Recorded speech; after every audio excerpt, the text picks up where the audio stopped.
El hierro me desgarró la espalda durante 77 metros. Sentí cada piedra, cada golpe del acero contra mis huesos, mientras el tren me arrastraba como un trapo viejo.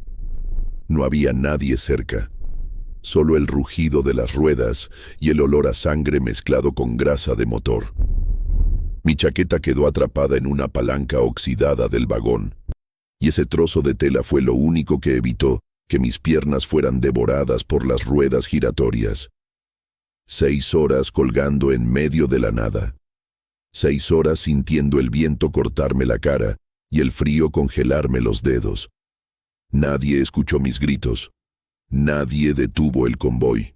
El mundo seguía avanzando mientras yo me aferraba a un pedazo de ropa que se deshilachaba segundo tras segundo. Pensé en mi familia, en la cena que mi madre había prometido cocinar esa noche, en el futuro que nunca vería. Pero sobre todo, pensé en soltar, dejarme caer, terminar con el sufrimiento. No lo hice. Algo dentro de mí se negaba a morir. Quizás era instinto, quizás era terquedad, o tal vez simplemente no tenía el valor suficiente para soltar ese maldito pedazo de tela que era mi única conexión con la vida.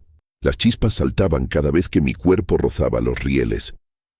El dolor inicial se transformó en entumecimiento y luego en una sensación extraña de estar flotando mientras todo ardía. Cuando finalmente caí sobre el cascajo, ya no sabía si seguía vivo o muerto. La lluvia golpeaba mi rostro desfigurado.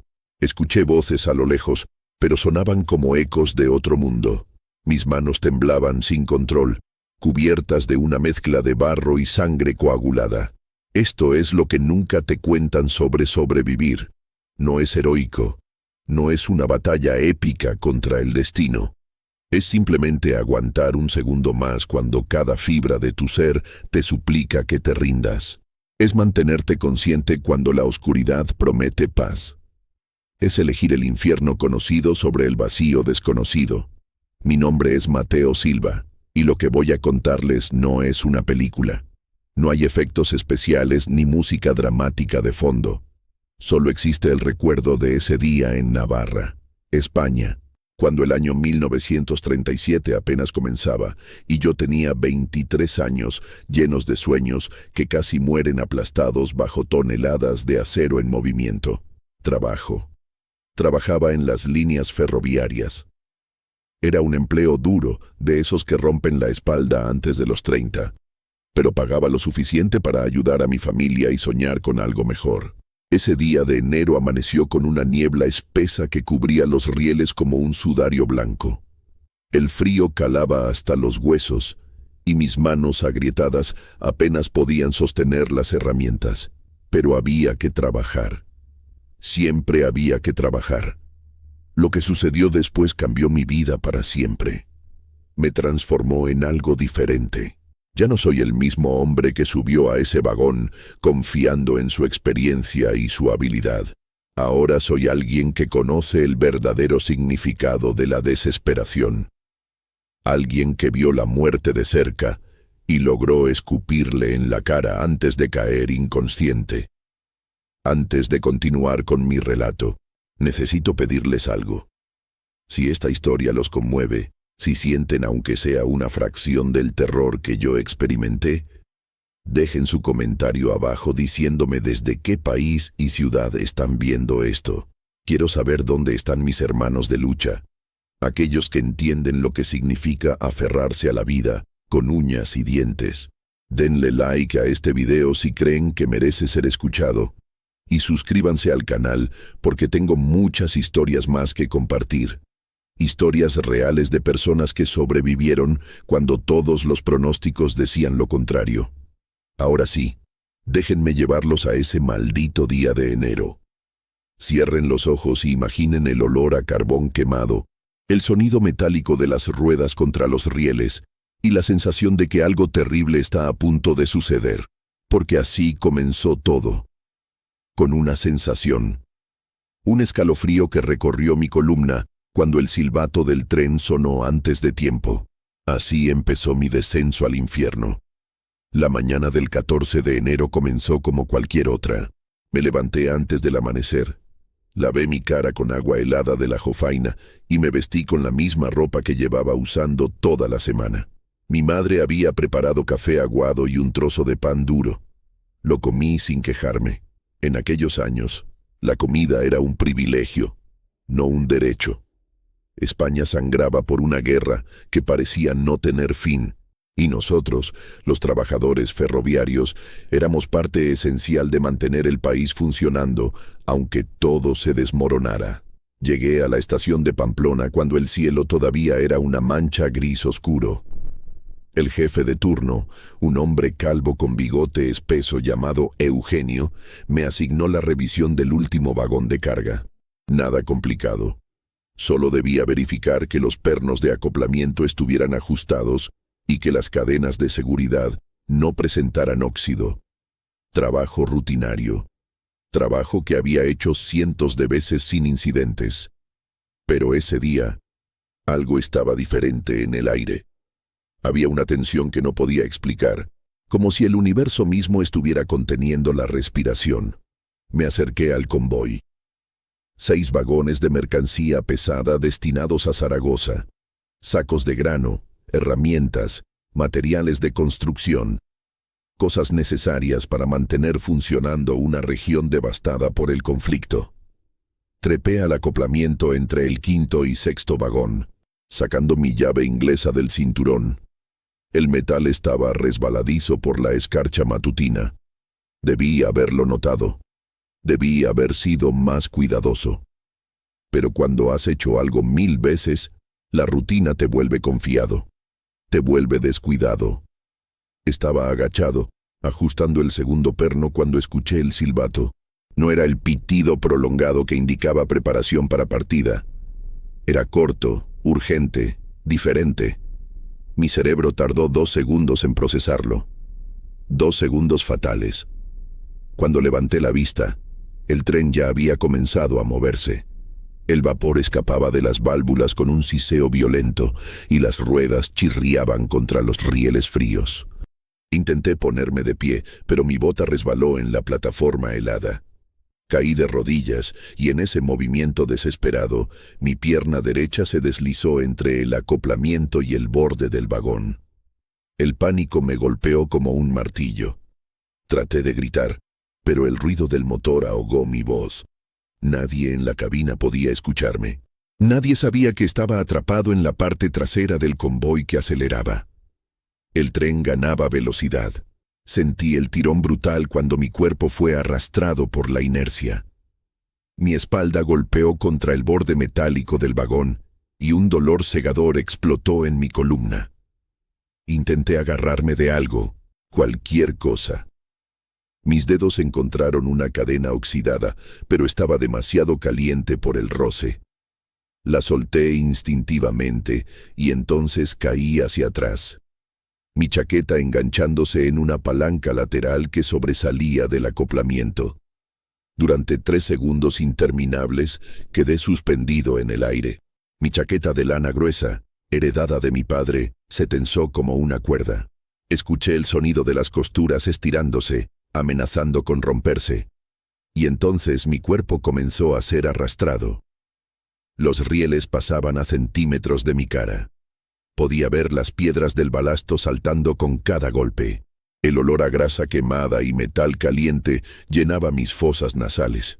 La primera vez que mi espalda tocó el suelo fue una agonía indescriptible.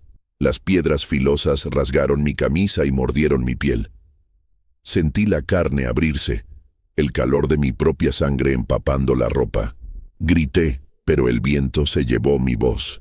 El tren avanzaba implacable, y yo era solo un peso muerto colgando de un pedazo de tela que se deshilachaba con cada segundo. Intenté pensar con claridad a través del dolor. Si me soltaba, moriría aplastado por las ruedas.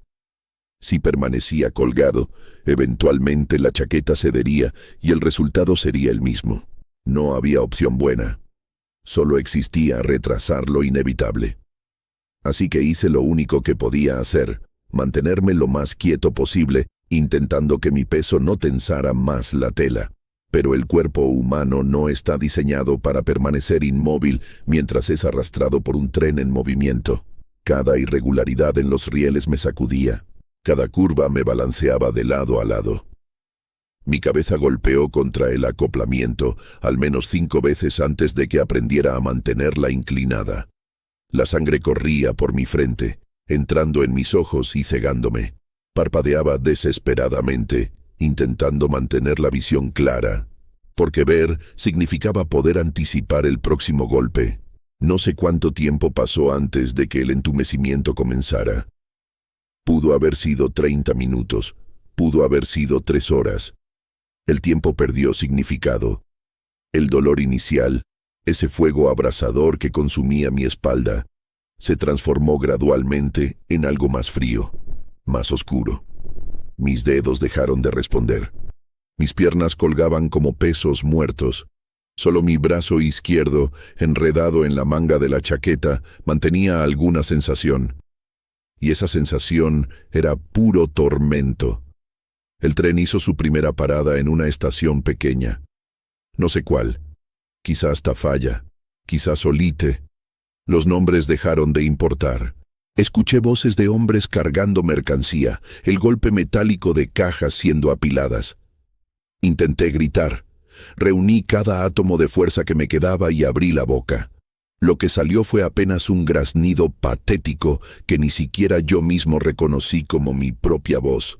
Nadie vino. El tren volvió a arrancar. Y mi esperanza murió un poco más.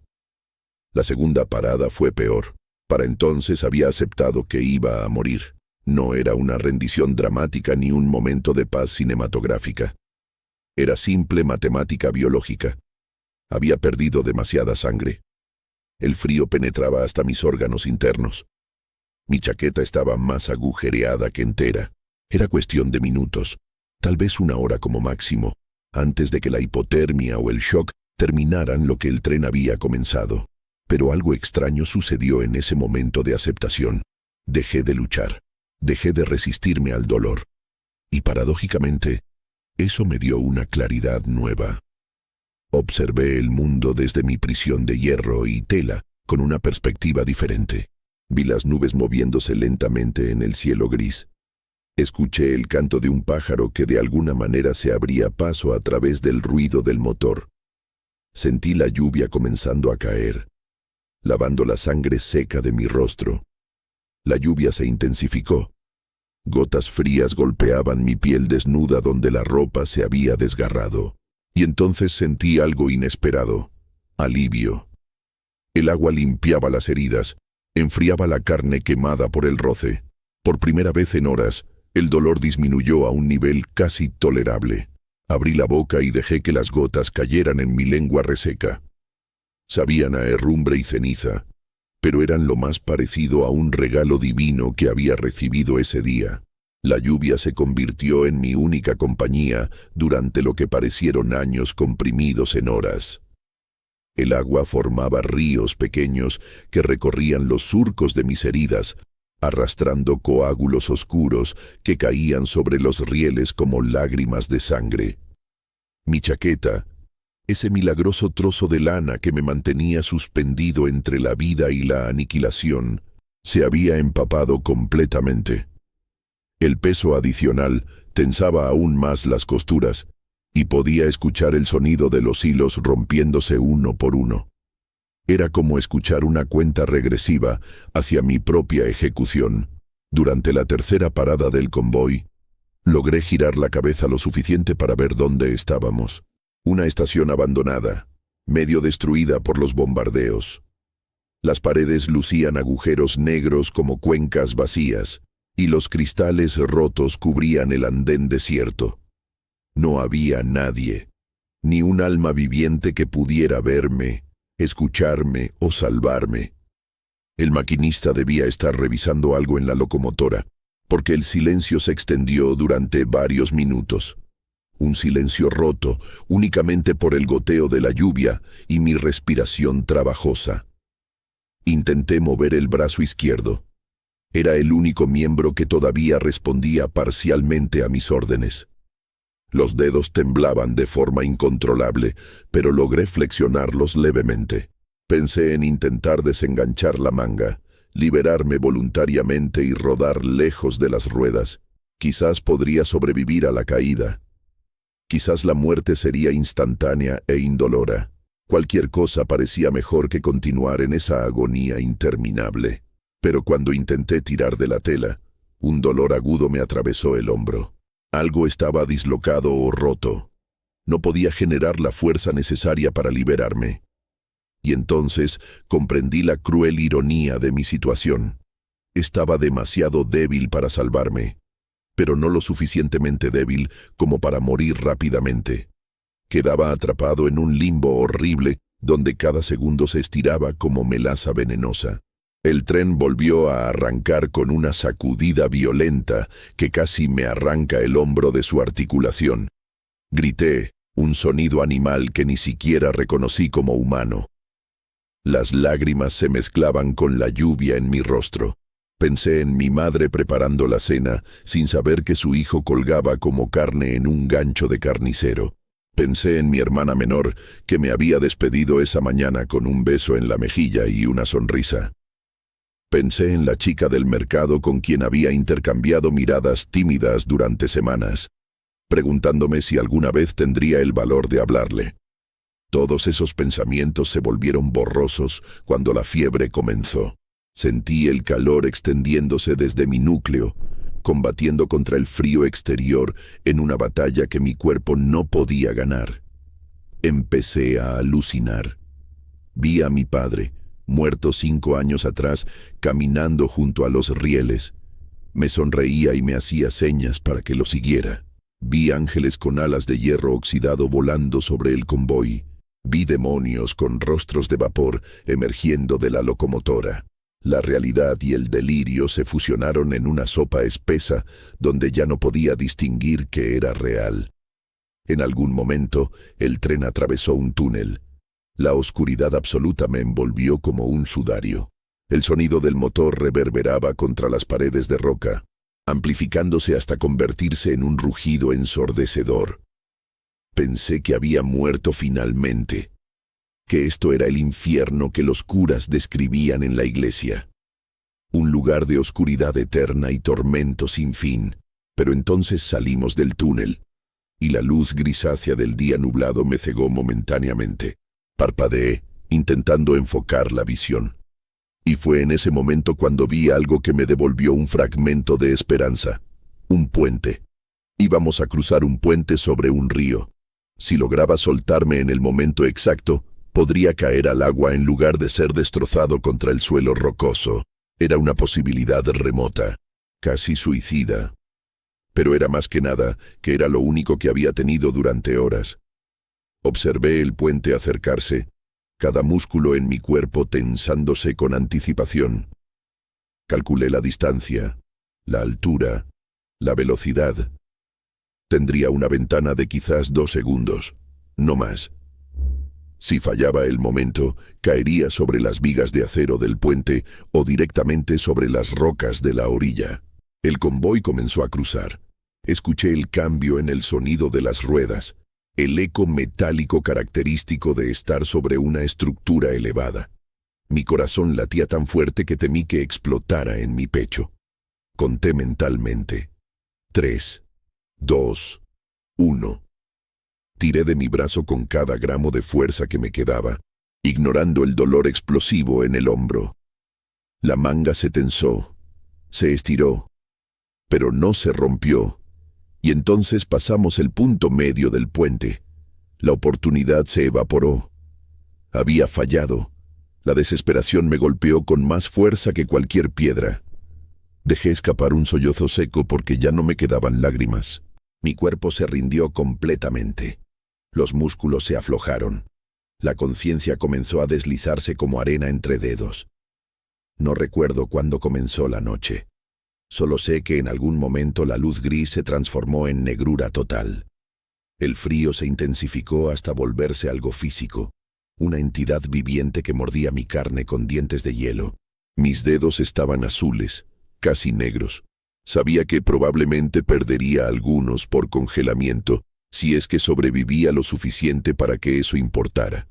El tren hizo otra parada, la última que experimentaría consciente. Escuché voces más cercanas esta vez. Alguien caminaba junto al convoy, revisando algo. Sus botas crujían sobre la grava.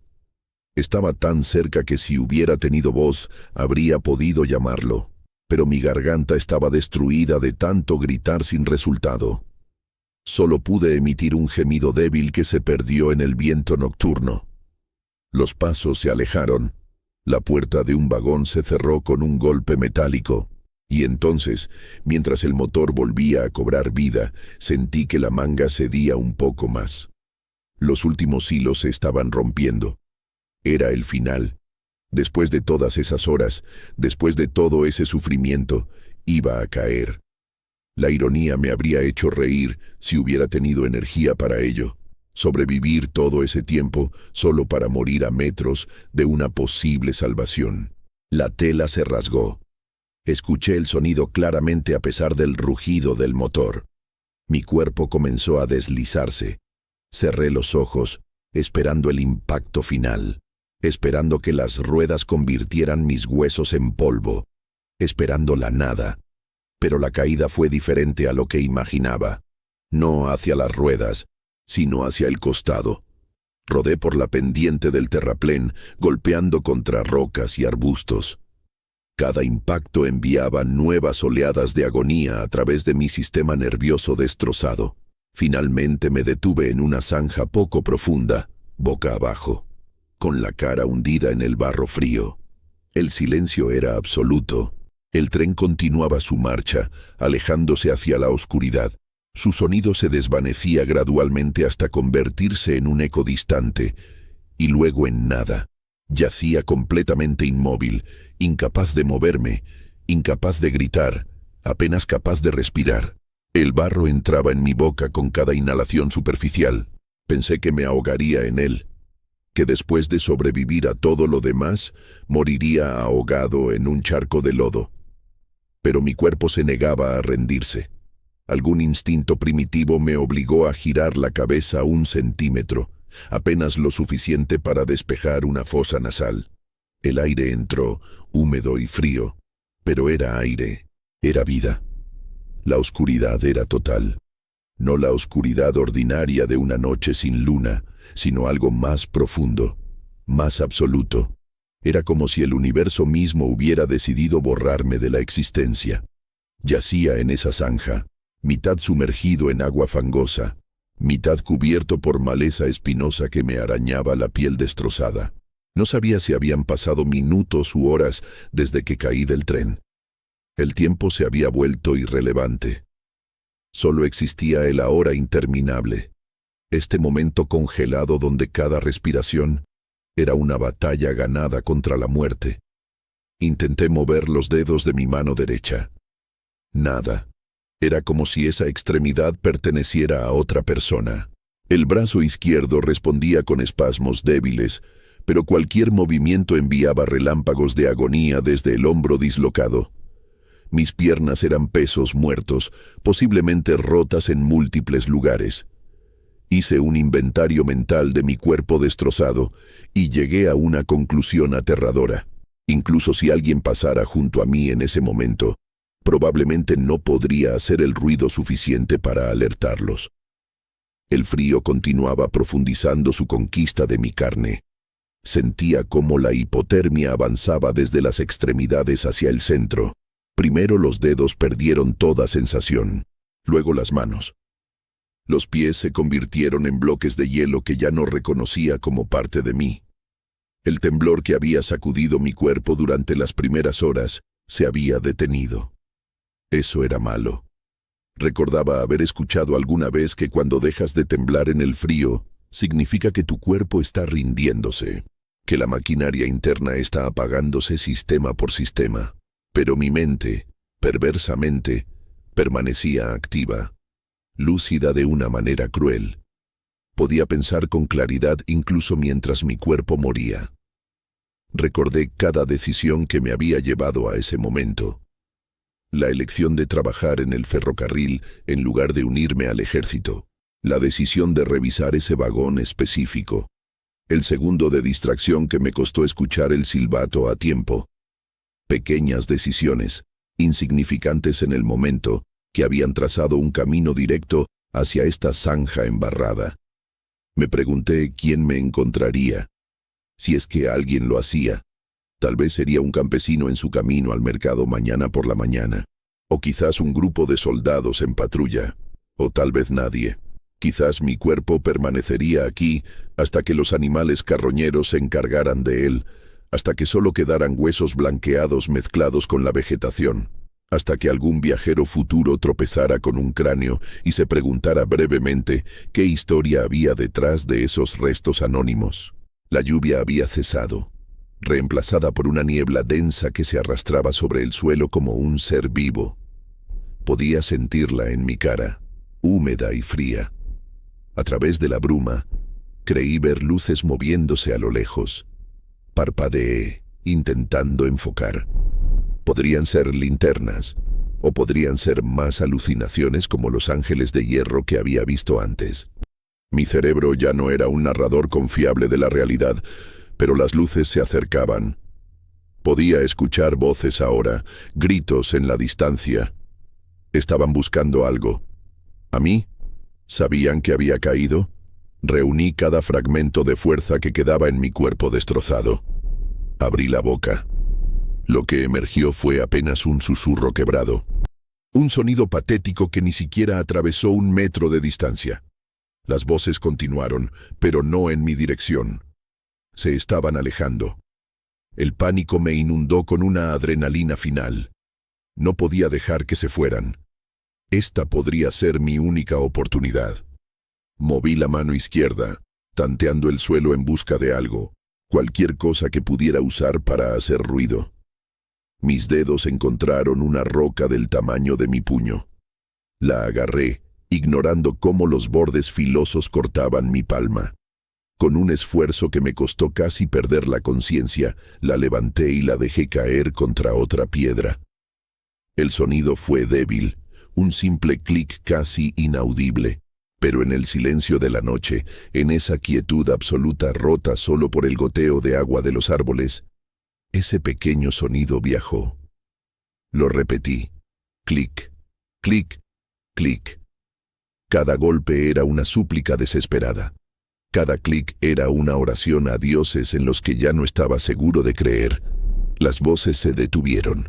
Escuché a alguien decir algo en voz baja. Luego pasos. Alguien se acercaba.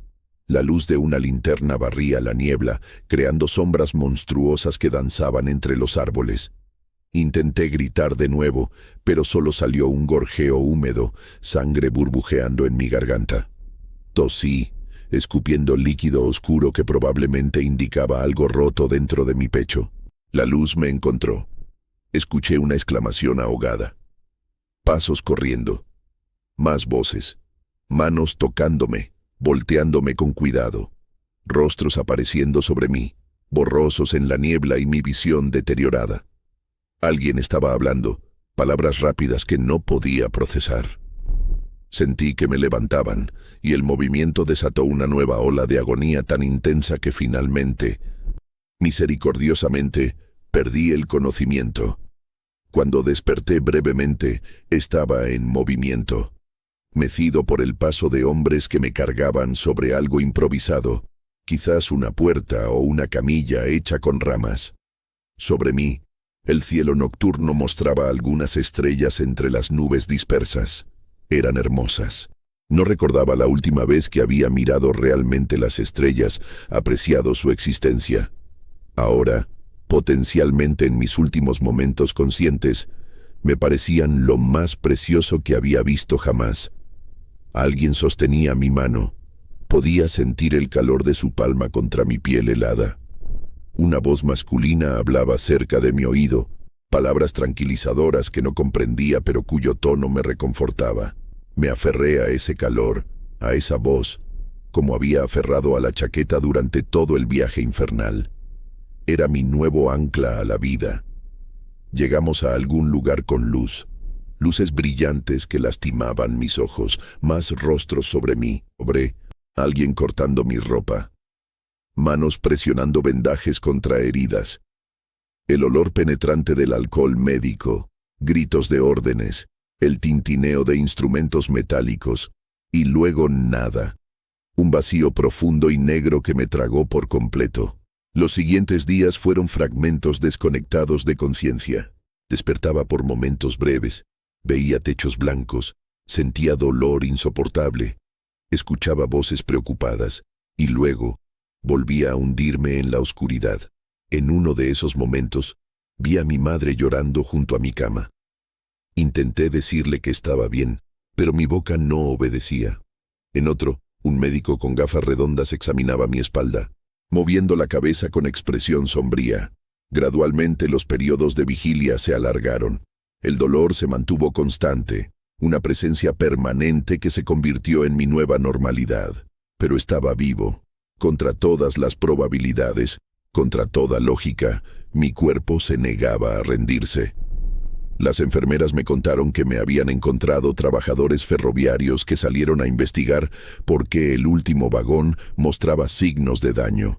Siguieron el rastro de sangre en los rieles hasta encontrarme casi muerto en esa zanja. 77 metros.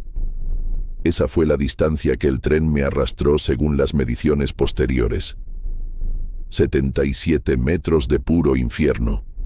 6 horas colgando de un trozo de tela que ningún ingeniero habría confiado para sostener una mochila, mucho menos un hombre. Los médicos lo llamaron milagroso. La prensa local lo llamó increíble. Yo simplemente lo llamaba sobrevivir. El hospital olía a éter, sangre vieja y desesperanza. Desperté completamente por primera vez 4 días después de ser rescatado. Mi cuerpo era un mapa de dolor, cada centímetro gritando su propio relato de destrucción. El brazo derecho estaba envuelto en vendajes tan gruesos que parecía el doble de su tamaño normal. No podía sentir los dedos. Cuando le pregunté al médico si volvería a moverlos, su silencio fue más elocuente que cualquier palabra. La espalda era peor. Las heridas allí no eran simples cortes o rasguños. La piel había sido literalmente arrancada en franjas largas, dejando carne viva expuesta durante horas al frío, la lluvia y la suciedad. Las infecciones se habían establecido rápidamente y los doctores tuvieron que cortar tejido necrótico, excavando en mi carne como si estuvieran limpiando un pescado podrido. Me lo explicaron con términos médicos elegantes, pero yo entendía la versión simple. Estaba pudriéndome vivo y ellos intentaban salvar lo que quedaba. Las primeras semanas fueron un infierno diferente al del tren. Allí había sido un infierno de acción, de supervivencia momento a momento. Aquí era un infierno de espera, de impotencia absoluta. No podía moverme sin ayuda. No podía alimentarme solo. No podía siquiera girarme en la cama sin que 2 enfermeras me ayudaran mientras yo mordía una correa de cuero para no gritar.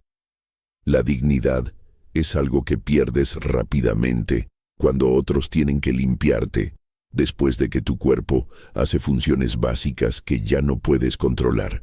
Mi madre venía todos los días. Se sentaba junto a mi cama, sostenía mi mano izquierda, la única que todavía funcionaba parcialmente, y me contaba historias de cuando era niño. Historias que ya conocía, que había escuchado cientos de veces. Pero las escuchaba de nuevo porque su voz era lo único que hacía que el hospital sintiera menos como una antesala de la muerte. A veces la sorprendía llorando cuando pensaba que yo dormía. Se limpiaba las lágrimas rápidamente y componía una sonrisa antes de que yo abriera los ojos completamente. El doctor Ramírez, el cirujano principal, era brutalmente honesto de una manera que llegué a apreciar. No endulzaba la verdad ni me daba falsas esperanzas. Me dijo que mi brazo derecho probablemente nunca recuperaría el rango completo de movimiento, que las quemaduras y el tejido cicatricial en mi espalda me causarían dolor crónico por el resto de mi vida, que había perdido 2 dedos del pie izquierdo por congelamiento y que tendría que aprender a caminar de nuevo con un equilibrio alterado. Pero también me dijo algo que se grabó en mi cerebro con más profundidad que cualquier pesadilla. Había visto cadáveres en mejores condiciones que yo cuando me trajeron. El hecho de que siguiera respirando era algo que la ciencia médica no podía explicar completamente. Llamémoslo voluntad, llamémoslo suerte, llamémoslo destino.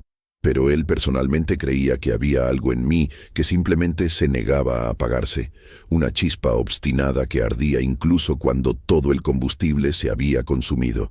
Las noches eran las peores. Cuando el hospital se quedaba en silencio y las enfermeras reducían las lámparas, mi mente regresaba a esos rieles. Cerraba los ojos y veía las piedras pasando a centímetros de mi cara. Escuchaba el chirrido de las ruedas, sentía el tirón de la chaqueta rasgándose.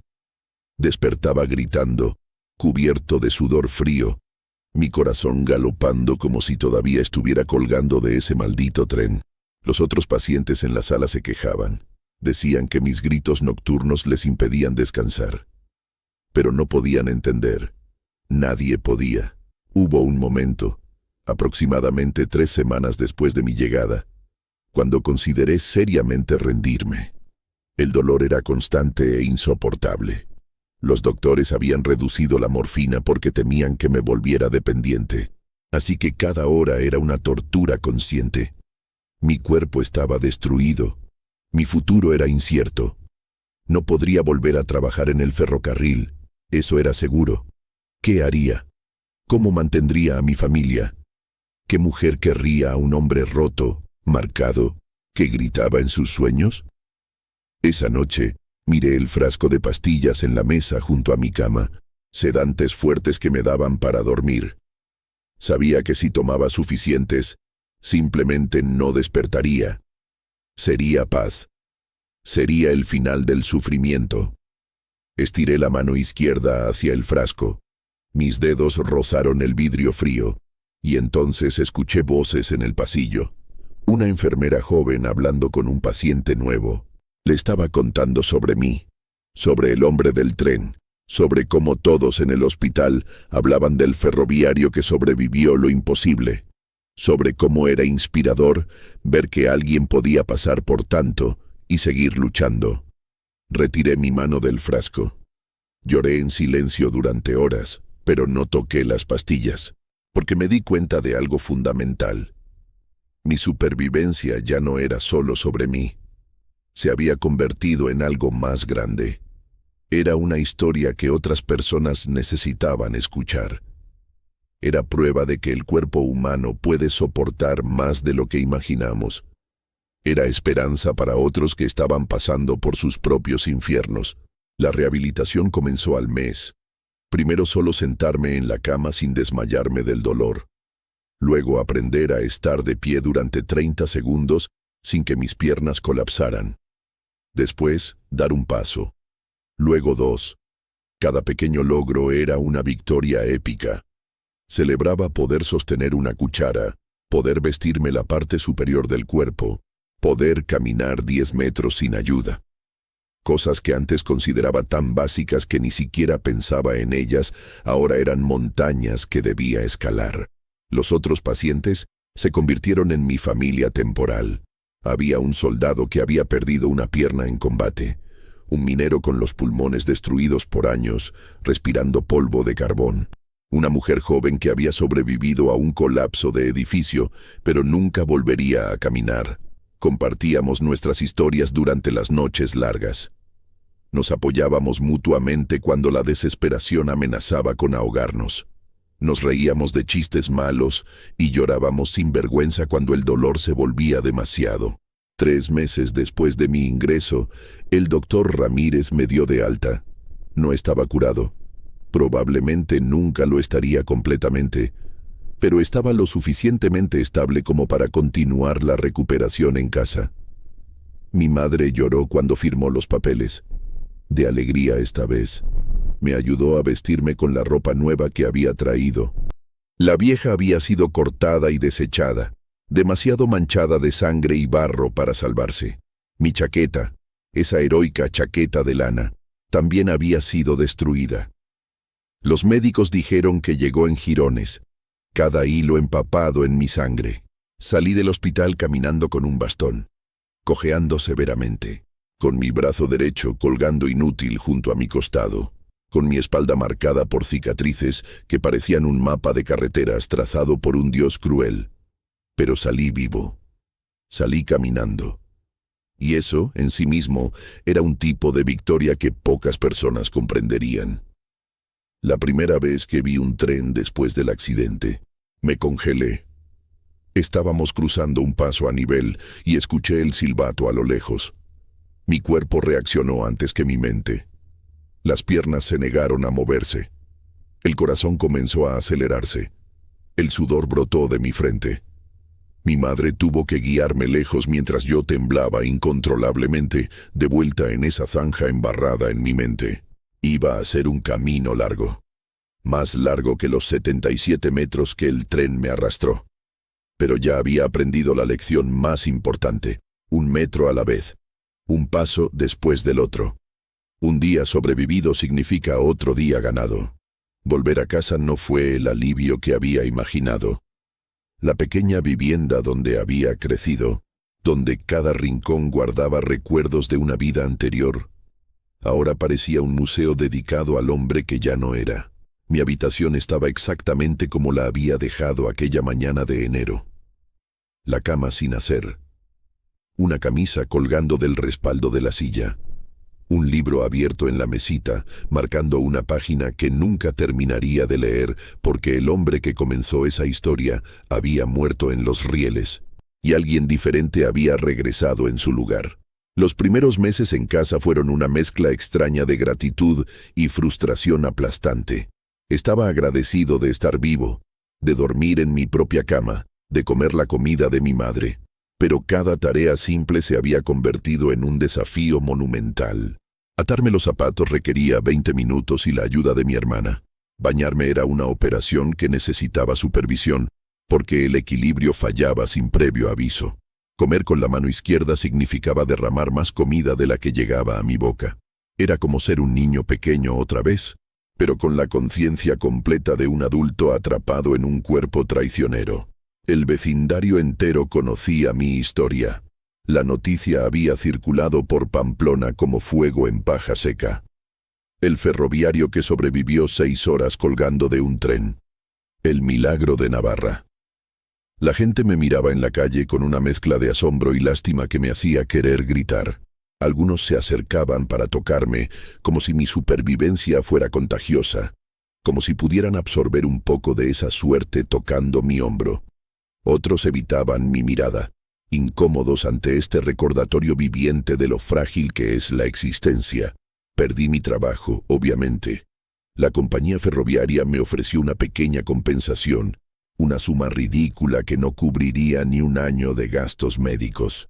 Dijeron que había sido un accidente, que no había negligencia por parte de ellos, que yo debería haber sido más cuidadoso. Querían que firmara documentos eximiéndolos de responsabilidad futura.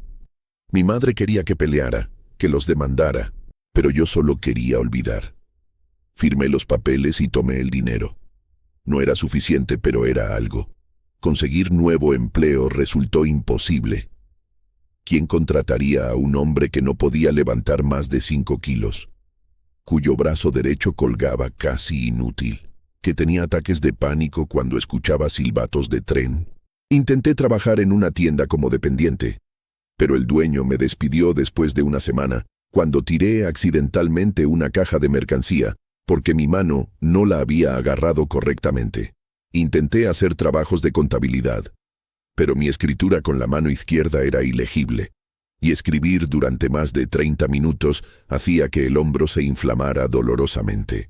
La depresión llegó como una niebla espesa. No fue dramática ni repentina.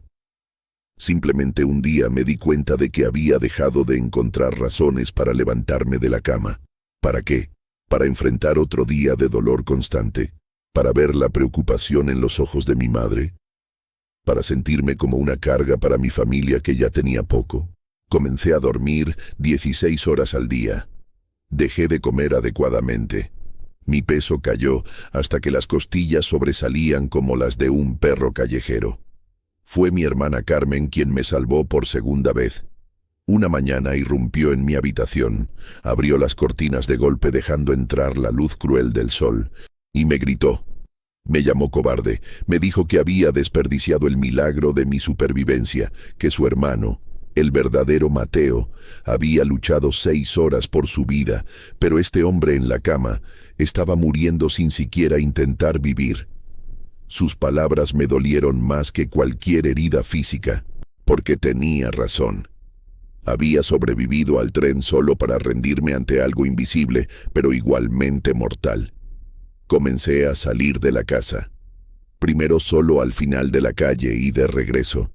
Luego un poco más lejos. Caminatas cortas que gradualmente se alargaron. Mi cuerpo protestaba cada paso, pero empujé de todas formas. Empecé a buscar propósito en lugares pequeños. Ayudaba a los niños del vecindario con sus tareas escolares. Contaba historias a los ancianos en el parque. Nada grande ni heroico.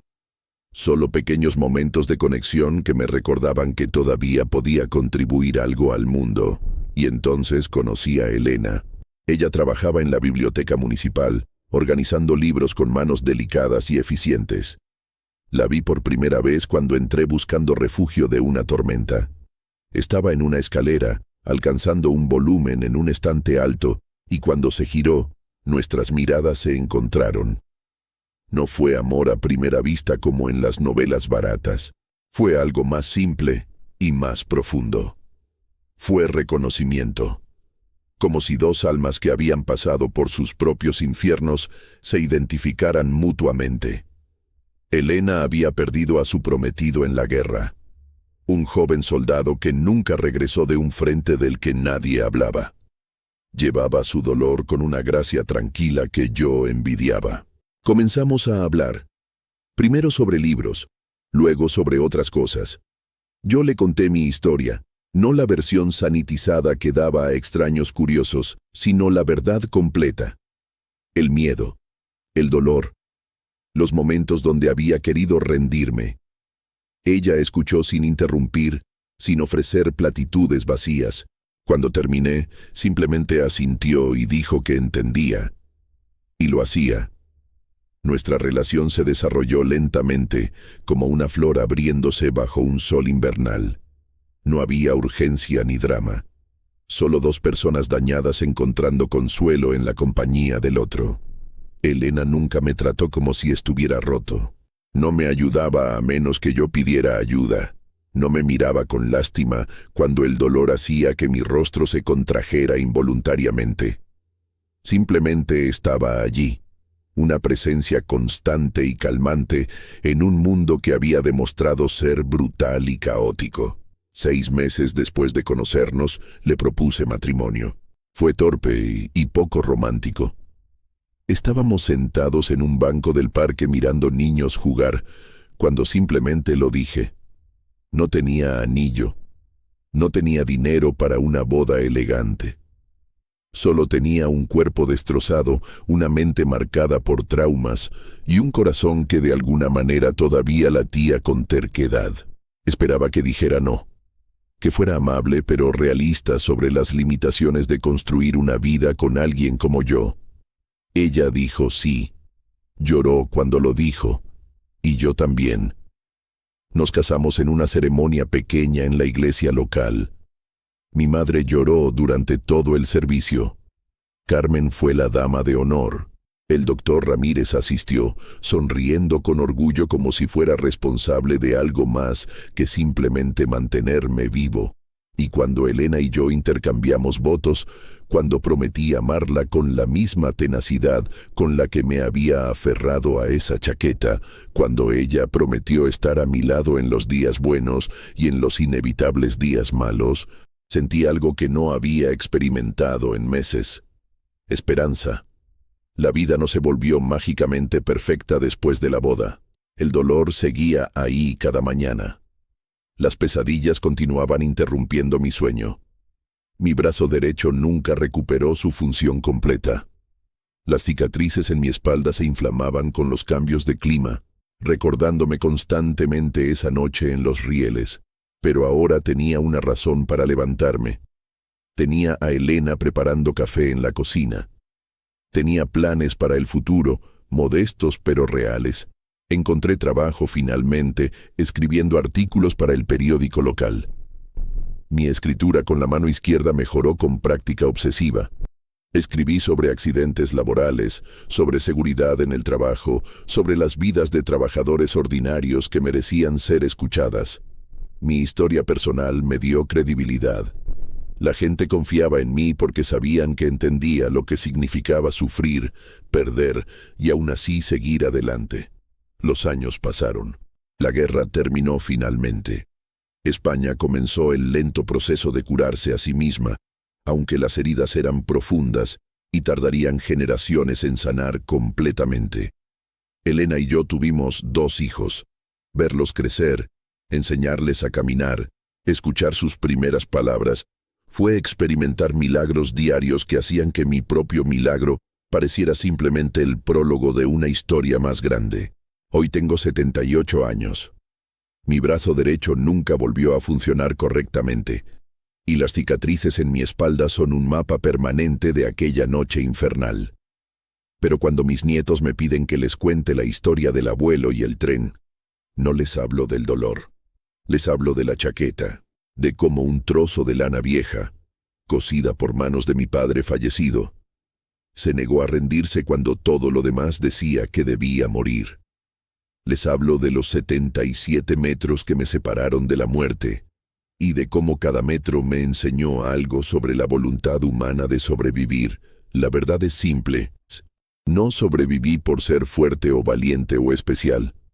Sobreviví porque en el momento más oscuro, cuando habría sido más fácil soltar y dejar que todo terminara, algo primitivo e inexplicable dentro de mí se aferró a la vida con una terquedad animal, y esa misma terquedad es la que me ha llevado a través de 78 años de alegrías y dolores, de victorias pequeñas y derrotas inevitables.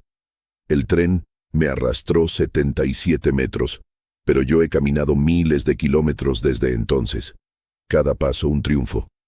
Cada día una victoria contra aquella noche que intentó borrarme de la existencia. Y cuando finalmente llegue mi hora, cuando mis ojos se cierren por última vez, lo haré sabiendo que luché hasta el final, exactamente como hice colgando de esa chaqueta en 1937. Porque eso es lo que hacemos los sobrevivientes. Seguimos adelante, 1 metro a la vez, hasta que ya no podemos más.